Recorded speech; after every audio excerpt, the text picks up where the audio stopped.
Welcome to the Personal Computer Show. Today is May the 13th, 2020. I'm Hank Key and my colleague is Joe King. Do you know who has your personal data? Do you know how Facebook, Google, Amazon, and other big tech companies are using your personal data?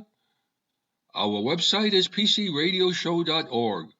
We are heard each Wednesday at 6 p.m. Eastern Time on prn.fm streaming on the internet. Podcasts of the programs available on prn.fm, on the internet, and pcradioshow.org. To listen to the live program on the telephone each Wednesday, 6 p.m. Eastern Time, the number is 641-793-7091. You can leave us a message with your question or comment at hank@pcradioshow.org.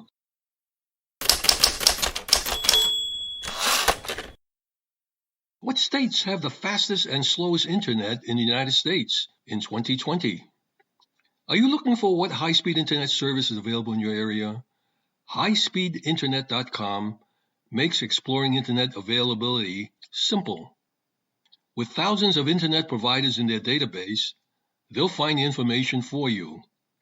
You just enter your zip code to view all the internet options in your area. You can view providers side by side to compare features and to select the speed you need. Choose the option that'll make the most difference for your connected household. You'll be able to read before you buy with ratings and feedback from real customers. Check out their candid provider reviews to make an informed choice. See which internet providers are available in your state. With many shifting to working from home and homeschooling recently, Americans have had to reevaluate their internet needs. At highspeedinternet.com, they just passed 3 million speed tests completed on their site. They wanted to know which states have the fastest and slowest internet in the United States. The methodology was that the data analyst looked at data from 3 million speed test tool results and took the average internet speed of every state in the United States, then ranked them from fastest to slowest. You can see the full report at highspeedinternet.com. But here's a couple snapshots of some of the results. The states with the fastest internet based on speed test. Maryland, 84.1 megabits per second. Delaware, 80.9. Followed by New Jersey, 76.3. The District of Columbia, that's Washington, D.C., 75.2. And the fifth, Virginia, 74.5. Well, what about the slowest?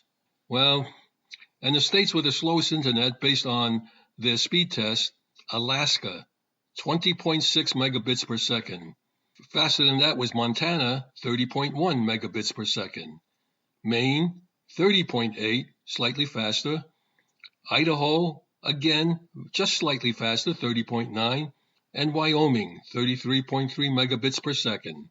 Some quick stats. Nationwide average internet speed was 59.5 megabits per second. So if you're at home and you can get speeds better than that, then you're on the plus side. If you're below that, well, you hope you can get better speed.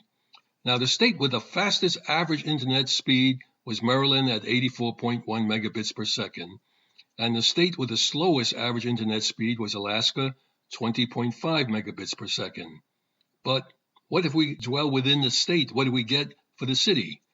The city with the fastest average internet speed was Whitestone, New York, 138.4 megabits per second. And the city with the slowest average internet speed, Stowe, Vermont, 7.3 megabits per second. That sounds like DSL speed. Maryland ranks first for the fastest internet speed in the United States, and this was followed by Delaware and New Jersey, and these rankings hasn't changed at all in the past 2 years. If you're interested, just go to highspeedinternet.com for more information.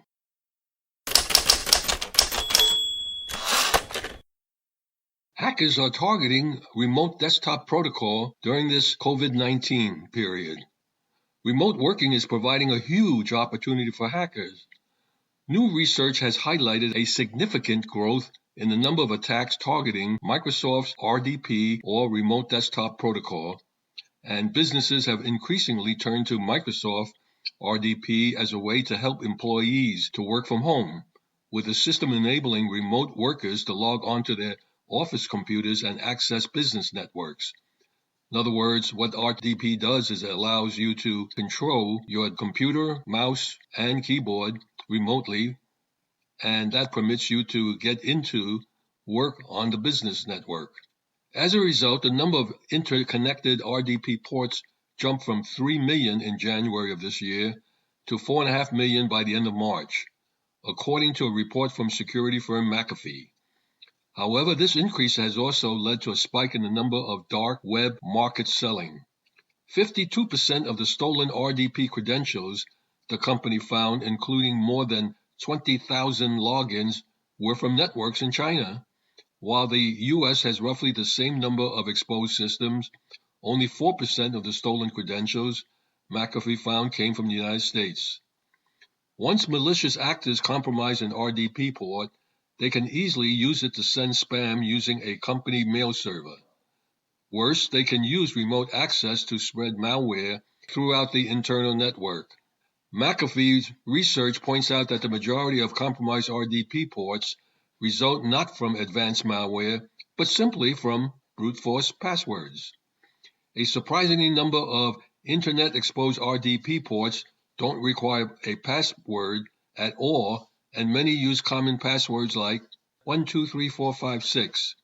Securing remote desktop access is key to protecting business networks while employees continue to work from home.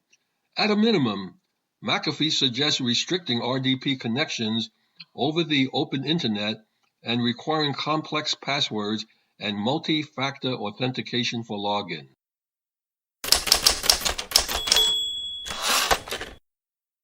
Secure your home network.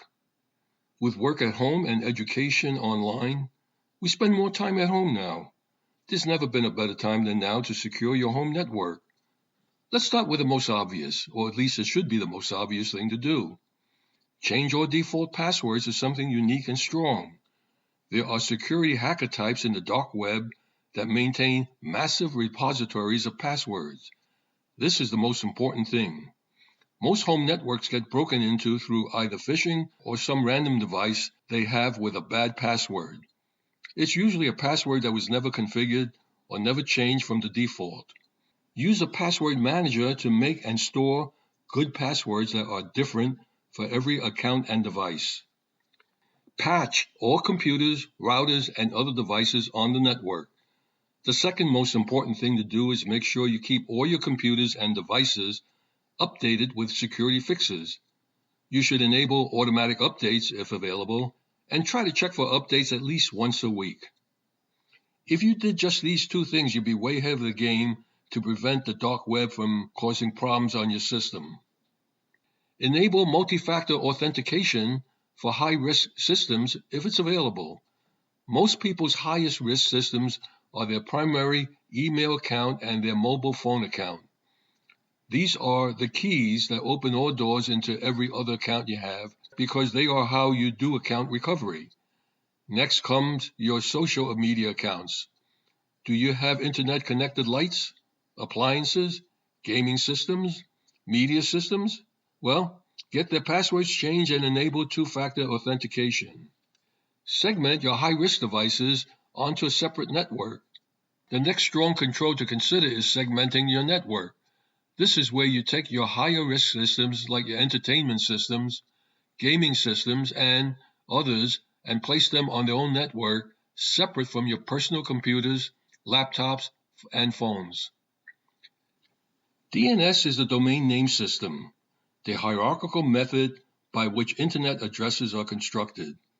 DNS is a system that automatically translates internet addresses to the numeric machine addresses that computers use. Change your DNS to 1.1.1.2 or 1.1.1.3 to get privacy and malicious domain filtering.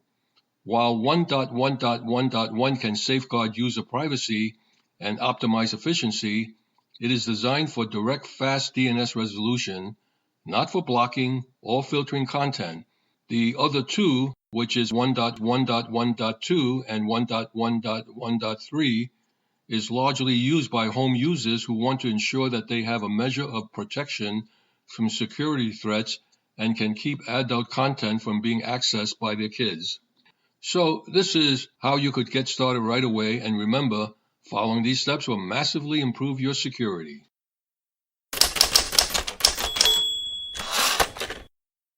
The Windows 10 May 2020 update will be rolling out this month. Microsoft is rolling out the Windows 10 May 2020 update, bringing new features to help with productivity, security, and speed. The update, also known as Windows 10 versions 2004, and that's kind of misleading because you think it's in the year 2004, and 20H1, and formerly referred to as April 2020 update, is expected to start rolling out to mainstream users on May the 28th. Windows 10 is now on more than 1 billion devices worldwide. Microsoft said in March that support for Windows 7 is officially over. Microsoft is encouraging users to either upgrade their PC to Windows 10 to keep it running smoothly and securely, or buy a new computer. Major refreshes to the OS comes about every 6 months, with the most recent being the November 2019 update. Early reports from ZDNet are that the latest update, which is the May 2020 update, currently available as a preview release, takes anywhere from 7 to 17 minutes to install. Not bad at all, but my caution to you is that before you do the update, make sure that backup has been properly done. What new features will be in May 2020 update? The Windows 10 May 2020 update includes a number of changes for users, according to Microsoft, such as Cortana. Microsoft says Cortana is evolving into a personal productivity assistant that can help you use Microsoft 365 apps. Cortana will be undocked from the taskbar so you can move or resize it like any other app. An improved email feature lets you use Cortana to create emails. For example, you can say, send an email to Miri, letting her know I'm running late, or show me emails from Jeff. An improved calendar lets you do the same to create and ask about meetings, and Windows lets you use the assistant to open apps and adjust settings like brightness. Search Home. Access 4 quick searches for your search home for easier access like weather, top news, today in history, and new movies. Kamoji. Microsoft is adding, new symbols to its keyboards, shortcuts along with all other emoji. Virtual desktops. Rename your virtual desktops instead of getting stuck with system-issued names like Desktop 1, 2, 3, 4. Automatically open apps. Opt in to settings to automatically open Universal Windows Platform apps after you restart your machine. Pairing Bluetooth devices with your machine will occur through notifications, so you won't need to go to the Settings app to finish the pairing. New tablet experience for 2-in-1 convertible PCs. When you detach your 2-in-1 keyboard, you'll still keep the familiar look of your desktop without interruption, while still optimizing the screen for touch. Will previous versions of Windows 10 still work? Microsoft will end support for Windows 10 1809. In other words, Windows that was released in 2018, also known as the October 2018 update. Home, Pro, Education, and Pro for Workstations additions in November of this year, and this was originally scheduled to happen in May, but again, Microsoft delayed it due to the impact of coronavirus. Enterprise and Education editions support will last until May 2021. You can still use version 1809, but the loss of Microsoft support means you will no longer get important security patches or other updates. Do you have to update the May 2020 version? Nope. Microsoft recommends that you update, of course, but that's not mandatory unless you're about to hit an end of service date for the version you're currently running. To see which version of Windows 10 you have, go to Settings, System, About, and scroll to Windows Specifications, where you'll find the edition and version number. If you have version 1903, released in May 2019, and want to keep it, you have until December 2020 before support ends. And if you have version 1909, released in November 2019, you have until May 2021 to update. Windows 10 May 20 update may make your PC faster thanks to a clever new trick. At least that's what Microsoft claims. It looks like Windows 10 May 2020 update is coming with a clever feature to help make your PC run faster. The feature involves a tweak to the Windows search, and in the Windows 10 May 2020 update, it will no longer cause high disk usage when indexing your files. Windows search indexes files on your hard drives in a bid to make searching for them faster. This is all well and good, but while indexing is happening, it's putting your hard drive under a lot of strain, and that can slow your whole PC down. However, the new update will allow Windows Search to identify peak usage times so it can avoid indexing when you're likely to use your PC. The improvements are more noticeable on PC using older hard drives rather than newer, faster, solid-state drives, presumably because SSDs cope with indexing a lot better, so the improvement isn't as apparent. Still, even on modern PCs, the indexing process can have an impact on SSD and CPU usage, which in turn affects the device overall performance. So if you've noticed your PC is running slowly recently, installing the Windows 10 May 2020 update could result in a boost in performance. More improvements are coming, and it is reported that Microsoft is continuing to fine-tune Windows Search, a new algorithm that will intelligently figure out when you're actively using your device and avoid running indexing procedures will be included with the Windows 10 20H2 update, which is due later this year.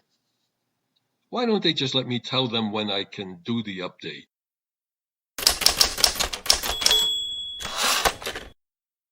Many organizations have moved online to Zoom once the coronavirus pandemic hit. With Zoom, there is concern about security and privacy.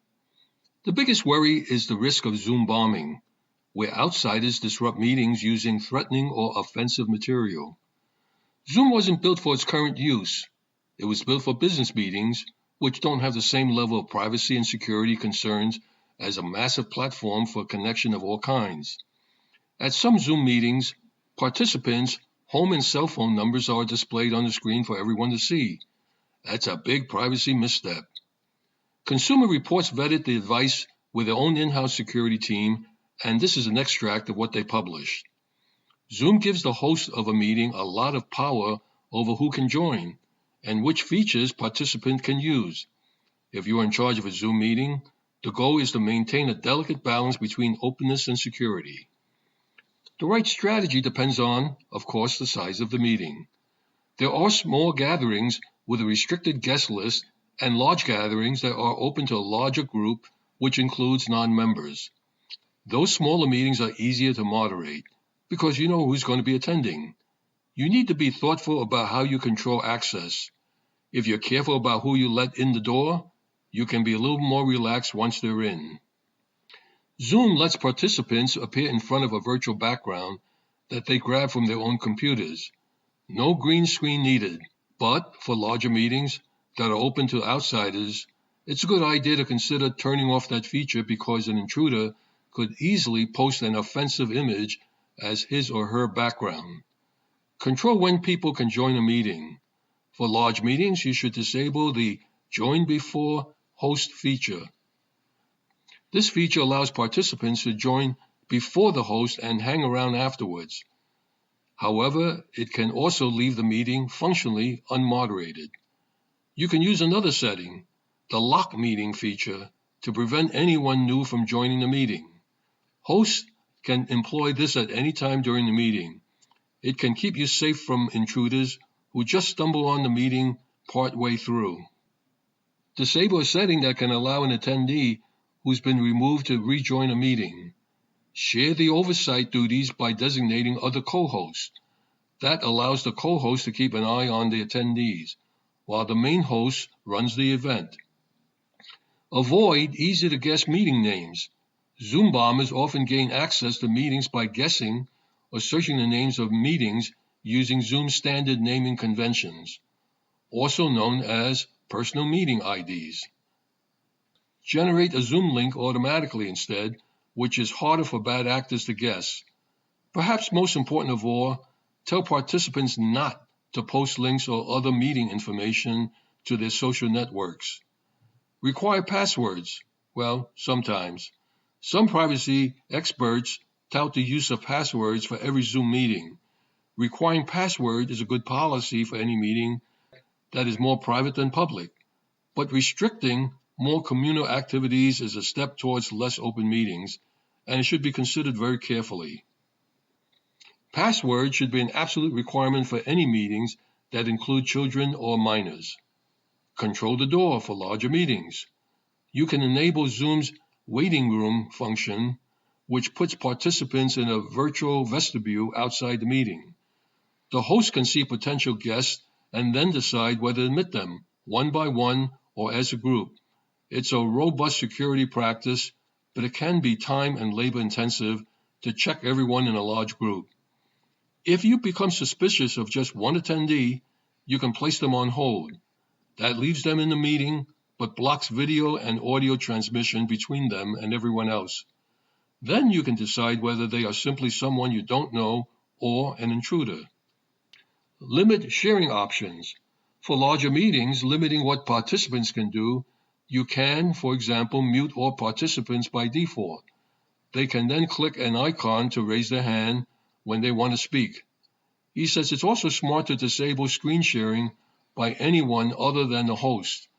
Zoom also lets participants create a whiteboard for collaborative work with everyone adding annotations. Turn off whiteboard sharing in a large meeting. Disable or restrict chat. Disabling chat is an option for larger groups where you don't know all the participants. But even if chat is turned on, it makes sense to disable the transfer within chat or at least limit the kinds of files that can be shared. Tell participants to be cautious when clicking on links in the chat, especially if they're from someone you don't know well. Hit pause on recording. Zoom hosts have the option of recording events, but this should be used judiciously and only with permission of the attendees. Zoom hosts can allow participants to record a meeting. This feature should usually be disabled, and no one should record any Zoom meeting attended by minors unless it is done with explicit parental consent. If you get a chance, Consumers Report has a much more detailed outline on security for Zoom. I highly recommend the article.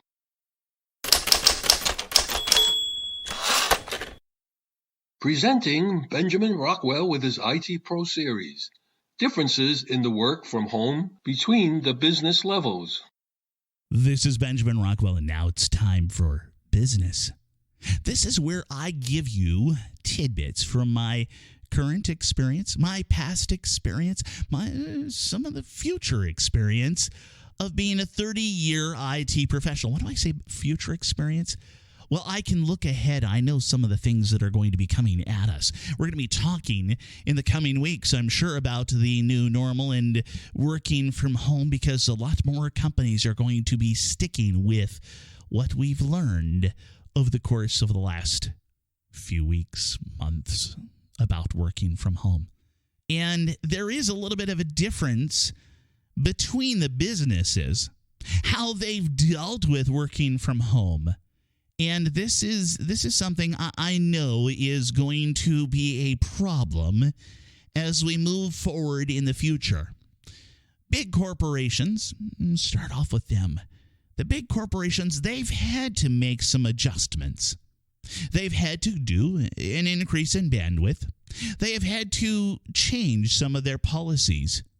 It used to be certain people would work from home, If you wanted to work from home, you had to have maybe a VP approval.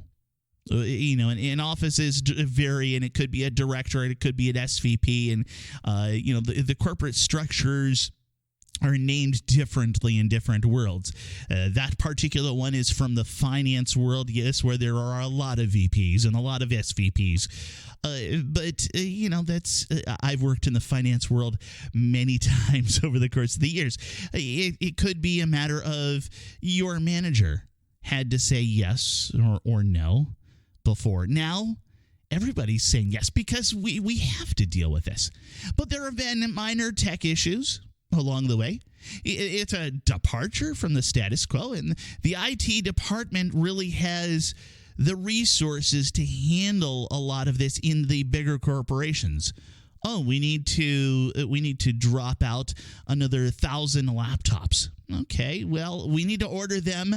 They'll be here in a couple of days.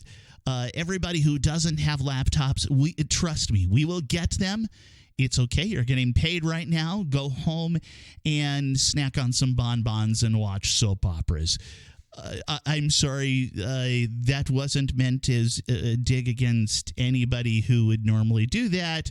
It's as a guy, we also eat bonbons, and my uncle was just fascinated by soap operas.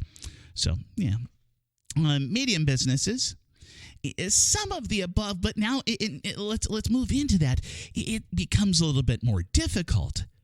The medium businesses, they've had the same kind of setup, but not as many people. So there's many more hurdles, and there's a lot of training, a lot of support, and frequently a lot less laptops. The smaller a business is, the more desktops they have, the less laptops they have. Changes are happening quickly. Companies are having to adapt. They're having to realize that we have a whole new set of rules here. And yes, the medium companies have had to learn more about how to manage remote workers, how to handle the technology changes, how to handle a lot of these different things. Fortunately, there have been some people who've worked in the larger corporations that know how it was done in the larger corporations, and they're bringing some of that experience at a very needed time to the medium businesses. The medium businesses, they've had to roll out more laptops. They've had to suggest things like, you're going to take your desktop home. You're going to take your computer, whatever it is that you have right now, you're going to package it up, you're going to take it home, you're going to set it up at home. Now, you need to be able to do this all on your own because we can't send out an IT person to take care of it. We can't even put somebody on the phone. You're going to come in last. And by coming in last, that means you're not going to be getting work done and your boss is going to be noticing. And that starts to get into a scary little world there, doesn't it? Let's move into the small businesses that were not prepared. Most of the small businesses were not prepared for something like this. Many small businesses are based in simple new ideas, or they're based in manufacturing, or they're based in a customer service sector like a pizza place. Sometimes these smaller companies do not have the IT work staff, so they've called in consultants.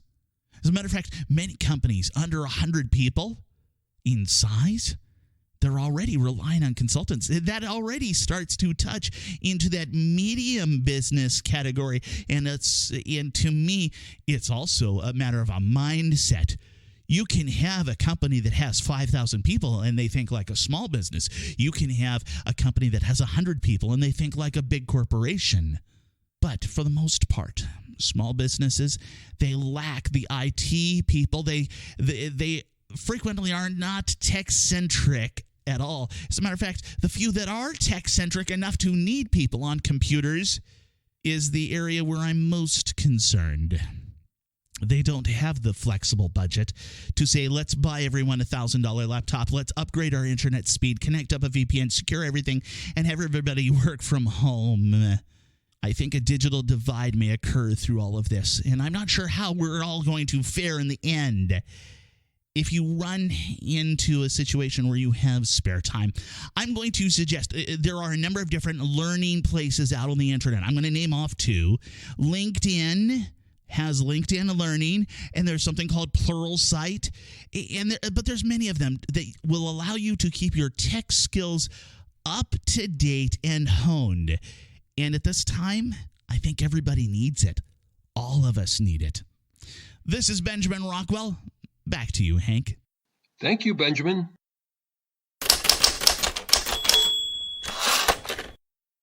During this extended period of stay at home, many of us are passing the time by playing games while we stay at home. If you're into console gaming and nostalgia, RetroPie gives Raspberry Pi enthusiasts a set of classic games to dig through. What is RetroPie?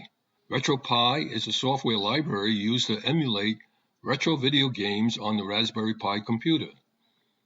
RetroPie runs Emulation Station and supports all major retro video game emulators, allowing you to play games from the NES, SNES, Genesis, Atari, and more on your Pi, thus becoming your own Raspberry Pi emulator. It's pretty easy and inexpensive to build your own Raspberry Pi retro gaming rig. For about $50, you could build your own vintage gaming rig that will hook up to any HDMI-enabled TV or monitor. For this build, you would use RetroPie, which is an awesome software package that handles all your emulation needs. There are now many versions of the Raspberry Pi, so which Raspberry Pi should you use for RetroPie? Any Raspberry Pi model can run RetroPie, but I recommend using the Raspberry Pi 4 since its more powerful GPU, CPU, and RAM capabilities will maximize the range of games you can play. I recommend a 2 GB version of the Raspberry Pi 4, and RAM doesn't matter too much beyond a certain point for emulating retro games. In other words, at a certain point, the limitation is on the CPU, GPU, but not RAM. Is RetroPie legal? Yeah. RetroPie is perfectly legal. Downloading ROMs off the internet, however, is, well, technically illegal. What isn't legal is downloading or selling copyrighted ROMs, since this is similar to software piracy. I recommend that you find free legal ROMs for RetroPie rather than downloading copyrighted titles from torrent sites. RetroPie is a free software library that allows you to emulate video games on the tiny Raspberry Pi computer. It packages open source packages like Emulation Station and RetroArch into an easy-to-install gaming system. RetroPie is the most popular Raspberry Pi video game emulator. Primarily used to emulate retro video games, RetroPie allows you to emulate popular video game consoles such as the Nintendo Entertainment System, that's NES, Super Nintendo, that's SNES, Game Boy, Nintendo 64, Sega Genesis, and others. Games are loaded as individual ROM files, which can then be read by each system in RetroPie. Because the computer is called a Raspberry Pi, not Raspberry PIE, RetroPie is sometimes misspelled as RetroPie. Proper spelling is RetroPie. To build your own RetroPie system, you need a few things. Obviously, a Raspberry Pi computer and a few accessories, and the RetroPie software itself, and after assembling the hardware, simply download and install the RetroPie software. Add game ROMs and connect everything to your TV.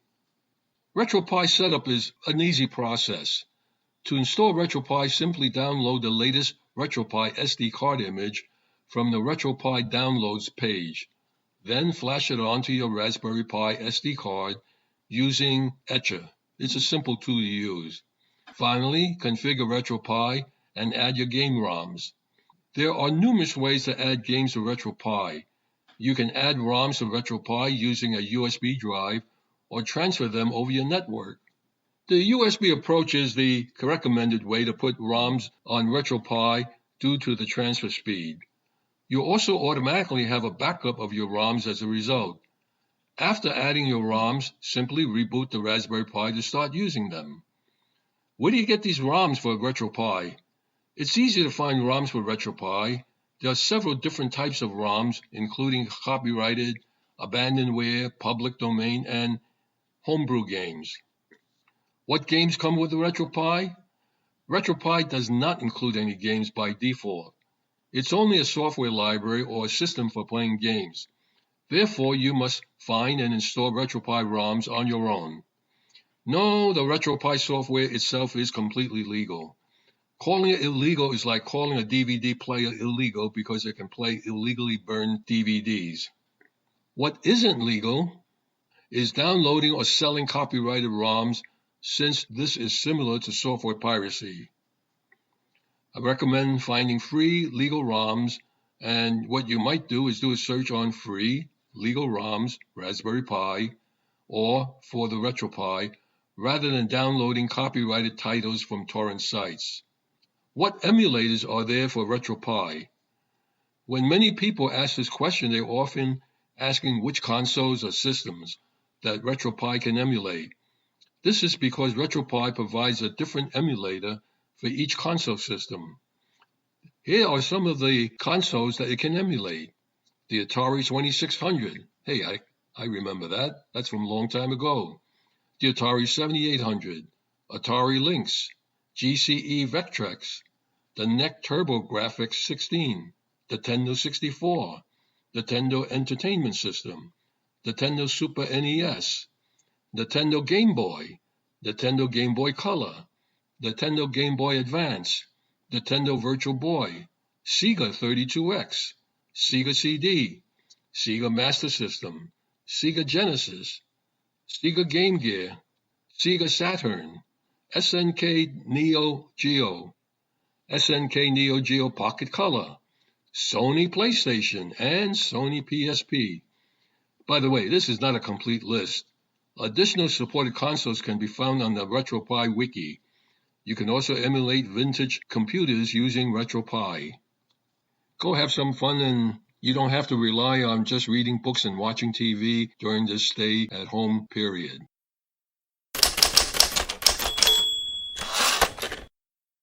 Presenting Marty Winston, All Hands on Tech, 6-month power predicament forecast.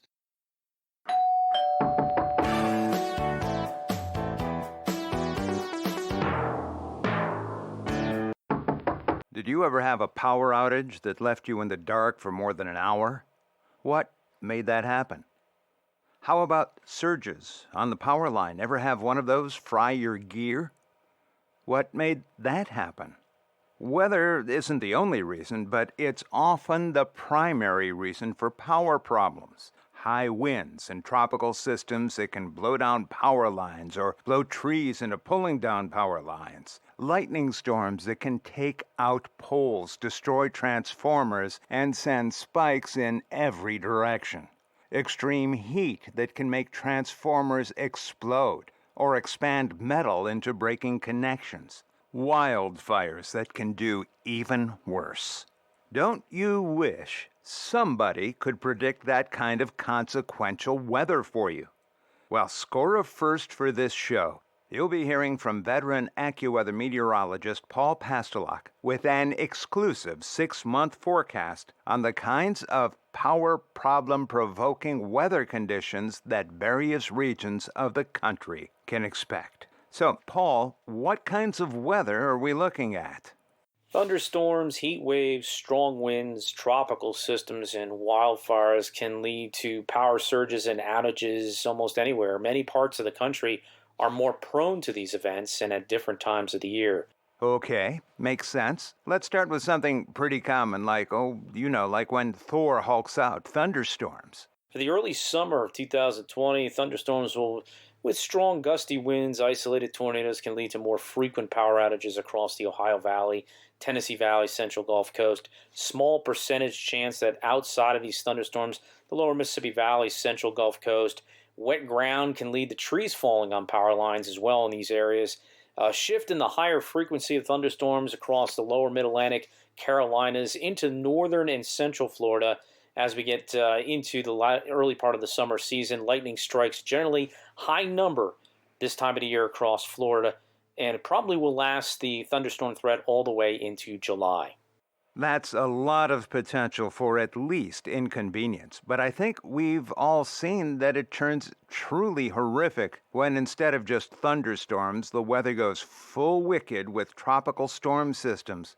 And I don't know, does this country ever get monsoons? Wow, monsoons. Can they impact the power lines, or is it mostly the tropical systems? The southwest monsoon is interesting as it comes in sometime late in June or through mid-July, and that can lead to increased thunderstorms across the interior southwest and possibility of frequent lightning strikes that can lead to surges. We're not expecting an above normal monsoon season, but you still can get some thunderstorms from, again, the middle part of July to early August that can be on the frequent side and the possibility of surges. Tropical systems can lead to widespread power outages depending on the magnitude of the storm. Now, this year, our higher confidence for an early storm is along the Gulf Coast, especially Texas or Louisiana early in the summer.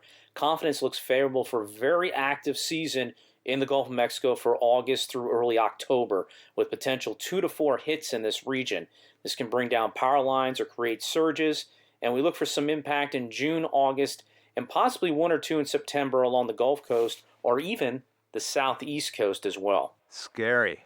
There are parts of the country that don't get that kind of storm activity but do have to endure a lot of heat. Like Phoenix, where in the summer, hot water comes out of the cold water tap. Power lines and distribution gear can have problems too. The cooling oil in transformers can get so hot it evaporates, leading to the transformer blowing up. In utility switchyards, where the huge amperage current is already creating heat in every connection, switchblades can soften, malform, and break connections. Is there a too darned hot factor in your forecast? Consecutive days of high heat also can lead to spikes or surges in power, especially in the west around heavily populated areas. Now, high heat can be a higher concern in 3 to 4 areas through early fall of 2020 here. Southwest Texas in May and June, perhaps July. Northeast/Mid-Atlantic in late July and August. The third, Arizona and Southern California, May through July. And then the fourth area to watch that could come on strong is Northern California, interior Northwest, Great Basin region, June into early August. Okay, let's kick that up a notch. Those freaky California wildfires were all over the news last year. Are more of those likely to happen again this year? Wildfire can be created with dry and hot conditions. Another power interruption weather maker through wildfires.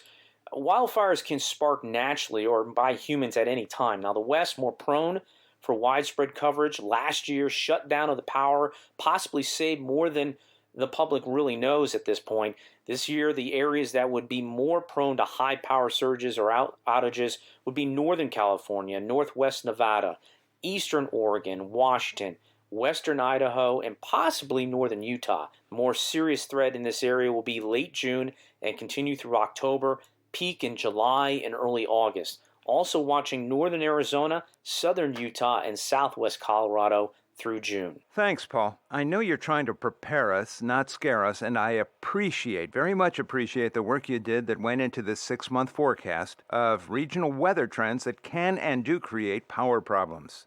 Folks, that was veteran AccuWeather meteorologist Paul Pastelak. Hey, Paul, don't forget your umbrella. But there's another side to this, too. When it comes to power problems, you may think you're protected. Maybe you are, and maybe not. Here's a fast recap of where you may want to consider adding protection. And on places where you think you have protection, but what you have there may have already stopped being able to provide protection. We'll consider 2 factors, outright outages and damaging surge events. The first leaves you high and dry, and the second can make a lot of your most expensive gear fry. No lie. For outright outages, you have a few choices. One is to just focus on a few critical items, like your cable modem and Wi-Fi router, and use a UPS. That's short for uninterruptible power supply. It's a battery backup power source. Don't count on it lasting very long. There's a kind of version that you may want to consider, backup batteries for specific items, like garage door openers. They don't all offer that option, but you can check. For longer-term outages, well, you may want to consider a generator. Be careful. Small generators may not produce true sine wave power and may only be good for selected pieces of equipment. And even then, those small generators may not be able to support things that, well, when they first turn on, need a lot of what's called inrush current. That's typical, for example, of things like refrigerators. Air conditioners, too, things with compressors. A whole house generator, and that generally means something with roughly 20 kVA, more or less 20 kilowatts of generating power. Well, that whole house generator will also need a manual or automatic transfer switch and a good deal of electrical work, probably some gas line work, and maybe a concrete pad. Some of the biggest names in that category can end up costing you many times more than the generator alone by making ongoing annual fees and service calls a continuing and costly part of the package. The harder they advertise, the more likely those ongoing costs are being tacked onto the bill. Keep looking. Some brilliant alternatives, really good stuff. Some brilliant alternatives are much more turnkey and don't involve those extra charges. But at least now you're smart enough to ask about them, and with luck, savvy enough to notice when they try to diminish or poo-poo them. Okay, bud, if they're so trivial, you cover them. Be aware, most power outages, well over 98% of the total count, last less than 2 seconds. The ones that extreme weather can trigger are more likely to be days to weeks long. A whole house generator is one way to deal with those. An evacuation plan is another. What's far more numerous than total outages are damaging surge events, and the word damaging is relative. A surge or a spike can come across power lines anytime there's an abrupt change in voltage or current on the line. Small surges happen all the time and only cause one interesting kind of damage that you'll hear about in a minute. Bigger surges can happen when something shorts out a power line, or when a downstream line breaks, or when a huge manufacturing plant turns on its equipment, or when a transformer blows up, or when lightning hits a power line or close to it. You may think you're protected if you have a power strip with surge protection, or an outlet adapter with surge protection, or a UPS with surge protection. Now, if any of those are more than 2 years old, well, just because they came with surge protection doesn't mean they still offer any. There's an electronic component called an MOV. An MOV converts surges into heat in a metallic chemical reaction. And every time there's a surge, a little more of the MOV is gone forever. The term damaging is relative, remember? And small surges happen all the time. So normal electrical junk on the power lines is like a constant emery board to an MOV. And just being plugged in means that over time, those MOVs lose their ability to stop surges. You might guess that if small, always-there surges can make an MOV fail in 2 years, give or take, bigger surges can wipe it out faster, and a really big surge can destroy it in milliseconds. Maybe you knew that, maybe not, but here's something that only a very few people know. Those little surge strip LEDs that you're supposed to believe are telling you that you're still protected have absolutely no way of knowing that. Those lights are meaningless. In fact, the only way to tell if an MOV is still good is to cut it open and examine it with a microscope, at which point, of course, it's absolutely not good anymore. There is a new alternative to the MOV called the GMOV. It piggybacks an MOV with a gas discharge tube, and the combination is effective for a decade or longer.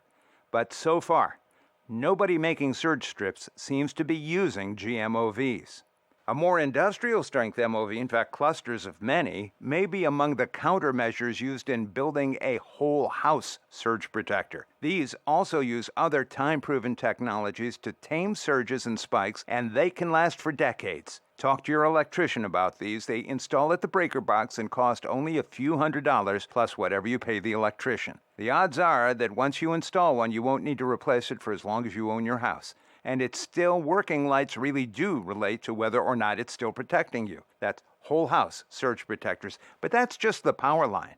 Several years ago, lightning hit a backyard tree 2 houses over. That huge power pulse made its way back into the house over the phone, cable TV, and internet connections, and fried 19 pieces of electronic equipment. The pulse crossed from the cable and internet and phone lines through the gear they connected to and into the house's power lines, and things plugged into surge protectors weren't immune. Those surge protectors were toast before the surge was halfway over. Hit the surge engines and you can find surge protectors for coax TV cables, for RJ45 Ethernet lines, and more. Speaking of Ethernet, if you have a PoE, that's Power over Ethernet, a PoE surveillance camera outdoors, put an Ethernet surge protector as close to the camera as you can get. Our rack has 2 banks of Ethernet surge protectors between the Ethernet switch and the cabling runs, but there's also a second surge protector at any outside gear. So now you have a fresh helping of advice on how to deal with 2 classes of power problems, plus, thanks to veteran AccuWeather meteorologist Paul Pastelok, a 6-month forecast for what kinds of extreme weather are likely to hit which regions of the USA and trigger those power predicaments. Next time, in hopes that our ASUS support issues don't extend into a 6th week, our Igor the Switch segment should resolve the cliffhanger of our earlier retrofitting Frankenstein segment, which you can still hear at PCRadioshow.org. If that gets bumped again, you may hear our explanation of why CES should skip its January 2021 show, and what alternatives are out there for holding trade shows at all. And if you're not here next week, you'll never know which one you missed. Thank you, Marty.